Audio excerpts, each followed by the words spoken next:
ৰাতি প্ৰায় 10 মান বাজিছিল। মই তেওঁলৈ মেছেজ এটা কৰিলোঁ, কি কৰিছা শুন, ভাত খালানে?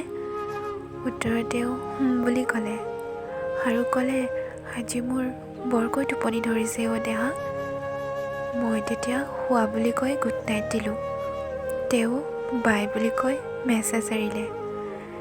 তেতিয়া মোৰ টোপনি ধৰা নাছিল, কিয়নো আমি প্ৰায় ৰাতি দেৰিলৈকে কথা পতাৰ অভ্যাস আছে।